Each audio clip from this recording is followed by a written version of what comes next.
Sebenarnya bukan hanya meringankan, bisa dihilangkan azab kubur itu.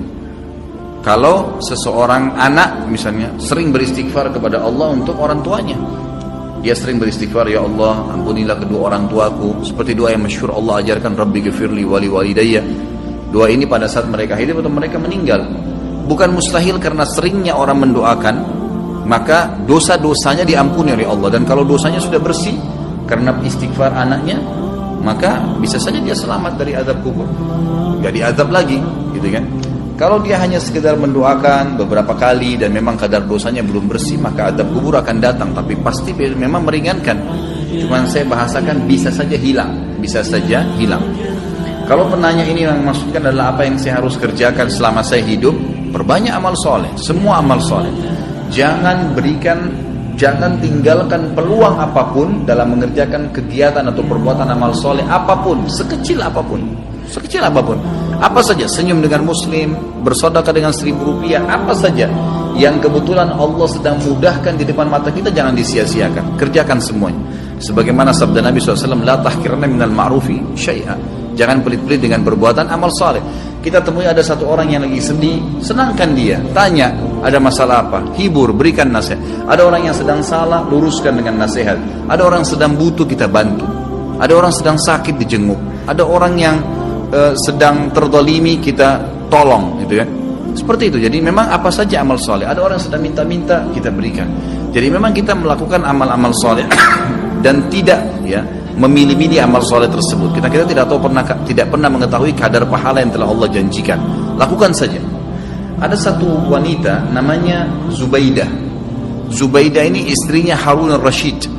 Kalau teman-teman pernah dengar, ada satu khalifah Abbasi, ya, dinasti Abbasiyah namanya Harun Rashid. Orangnya sangat terkenal dengan wibawahnya, dengan kekuatan militernya. Waktu itu Islam sangat berjaya gitu.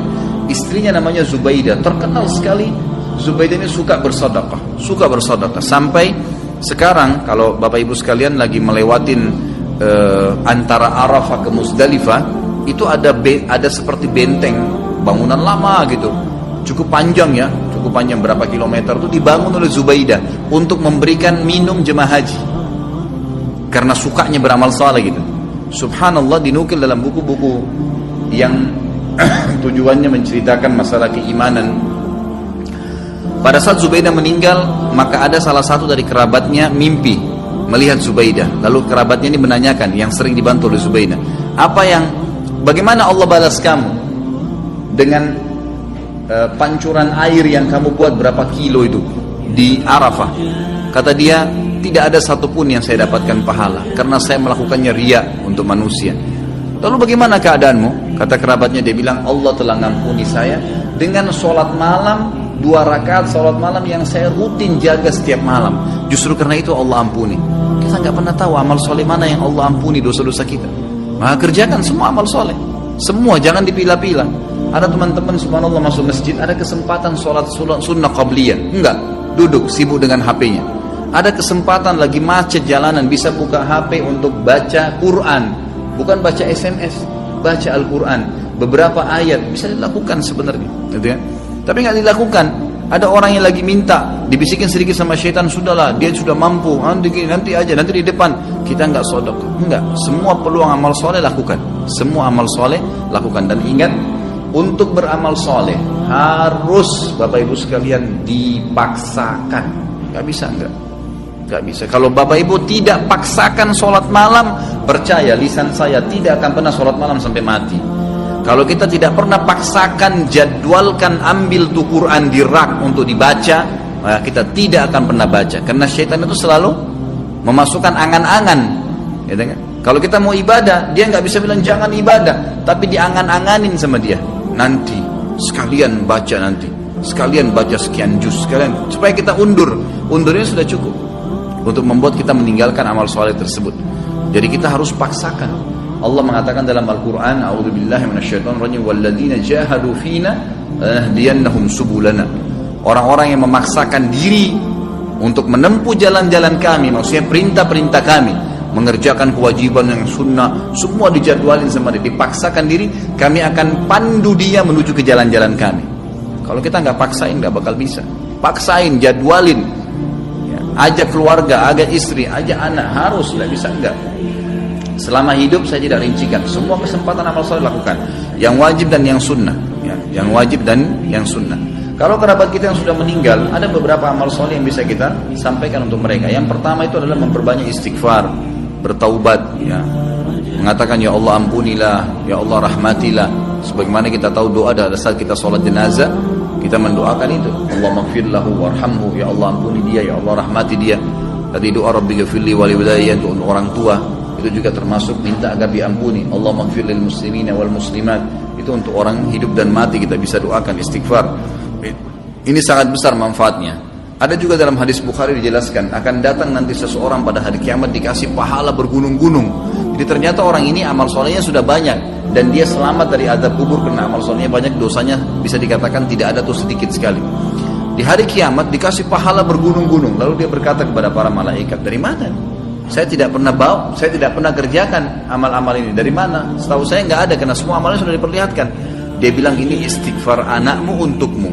Karena pada saat istighfar, ya Allah ampunilah kedua orang tua, kalau kita mengatakan Rabbi ghafirli wali walidayya, ternyata dosa mereka memang sudah bersih, udah nggak ada lagi, maka tetap itu dijadikan sebagai pahala karena tidak ada pembersihan dosa, maka jadi pahala buat mereka. Kemudian ilmu yang bermanfaat yang dia milikin, yang pernah diajarkan kepada kita, makanya saya sarankan orang tua agar selalu tiap hari berbicara dengan anak-anak, titipkan selalu pesan-pesan agama kepada mereka, masalah sholat, masalah apa saja. Maka mungkin mereka akan jadikan sebagai prinsip hidup, itu ilmu yang bermanfaat. Karena tidak semua orang bisa jadi penulis. Kalau antum bisa jadi penulis itu sangat bagus, menulis banyak karya tulis kemudian dibaca oleh orang-orang itu sangat luar biasa. Seperti Syekh Abu Bakar Jazair sekarang bukunya yang kita bedah ini, beliau sudah meninggal rahimahullah dan kita bisa belajarin ilmunya gitu kan. Tapi kalau tidak maka apa saja, termasuk ulama mengatakan kalau seorang ibu mengajarkan anaknya cara masak dan dia praktekin dalam hidupnya, itu ilmu yang bermanfaat. Seorang ayah mengajar anaknya untuk ke masjid, laki-laki misalnya, mengajar anak-anak untuk mewajibkan mereka untuk pakai jilbab, lalu jadi prinsip hidup mereka, itu semua ilmu yang bermanfaat. Itu semua ilmu yang bermanfaat. Kemudian sedekah jariyah yang ketiga, sedekah yang berjalan terus, ya, program-program, perbaiki masjid, ya, rumah anak yatim. Dan ada di sini yang saya ingin titikberatkan, yang banyak dilupakan oleh kaum muslimin, ya. Kita masih jarang sekali berpikir untuk membiayai para dai-dai dan ulama-ulama kita. Ada tulisan buku yang insya Allah juga sudah saya tulis, ya, insya Allah saya terus akan penuhi poin-poinnya. Saya judulnya itu Wahai Muslim muliakanlah ulama. Kita kadang-kadang berpikir atau belum berpikir, ya, kalau bertemu antara seorang alim ulama memang dia sangat luar biasa ilmunya. Bertemu antara dia, kata ulama, ini pendapat para ulama, seorang alim bertemu dengan seorang fakir miskin, tapi si alim juga ini kehidupannya pas-pasan, yang mana didahulukan? Kata para ulama, si alim yang didahulukan dari si fakir miskin, karena dia juga dalam keadaan miskin. Kenapa? Karena satu orang alim itu bisa memberikan manfaat kepada jutaan umat dibandingkan dengan orang fakir miskin yang tidak punya ilmu. Sampai pada tingkat itu. Kalau di Saudi ada sponsor dai, ada pembiayaan para ulama. Tidak ada ulama itu yang sengsara. Kalau di Timur Tengah, mereka disiapkan segala-galanya oleh kerajaan atau oleh kaum muslimin yang membiayai mereka. Ini juga hal yang mendasar. Itu bisa menjadi sedekah jariyah karena pada saat dia ternyata melakukan, ya, taklim, dia bisa nulis buku, ya, dari sumbangan harta yang kita kasih, maka itu kita akan punya andil.